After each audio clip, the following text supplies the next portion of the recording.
반갑습니다. 행정사 합동사무소 정평희 대표, 감정평가사 겸 행정사 박상현입니다. 제가 평가사와 행정사 두 영역의 업무를 동시에 하다 보니까 자연스럽게 정비사업 쪽 일을 많이 하게 됩니다.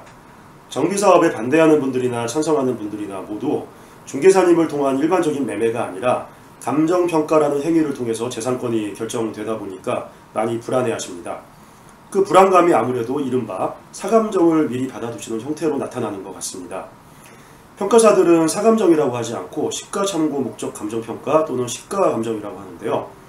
이번 영상에서는 재건축 정비사업에서 시가감정을 할 때 평가 시기와 관련해서 꼭 알아두셔야 할 점이 있어서 함께 생각해보는 시간을 가져보고자 합니다.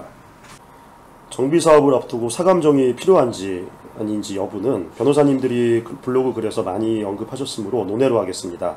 다만 평가를 의뢰하는 시기에 관련해서는 꼭 유의하셔야 할 대목이 있어서 말씀드리고자 합니다.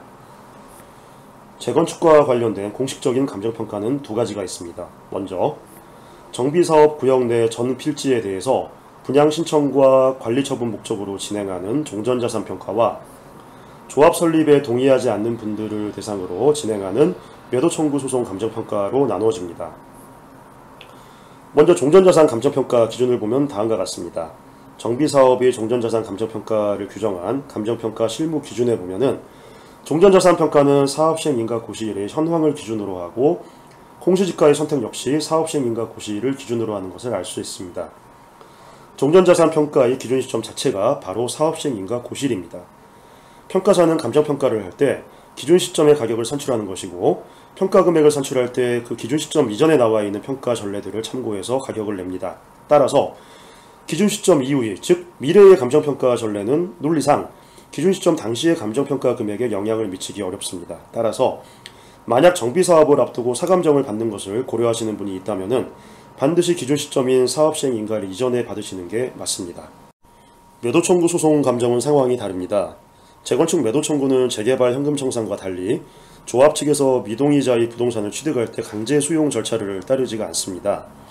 강제 수용이 아닌 매도청구라는 절차를 거치게 되는데 감정평가 실무 기준이나 대법원 판결에 따르면 매도청구에 따른 감정평가는 기준 시점 당시 현실화 구체화된 개발이익은 반영해서 시가평가하도록 되어 있습니다. 매도청구 소송의 기준 시점은 원칙적으로 법원에서 지정을 해줍니다. 그 기준을 보면 조합 설립에 미동의한 경우에는 소장을 받은 날부터 2개월이 지난 날이 다음 날, 분양신청을 하지 않은 경우에는 분양신청 기간 만료일의 다음 날, 분양신청은 했지만 본계약을 체결하지 않은 경우에는 분양계약 체결기간 종료일의 다음 날이 기준 시점입니다. 따라서 만약 매도청구 소송에 대비해서 감정평가를 받으시는 것을 고려하신다면 각 기준 시점을 참고해서 이 시점이 지나기 전에 해두시는 것이 맞습니다. 앞서 말씀드린 대로 기준 시점 이후에 감정평가된 감정평가 전례가 기준 시점에 이루어지는 본건평가에 영향을 미치는 어려운 구조이기 때문입니다.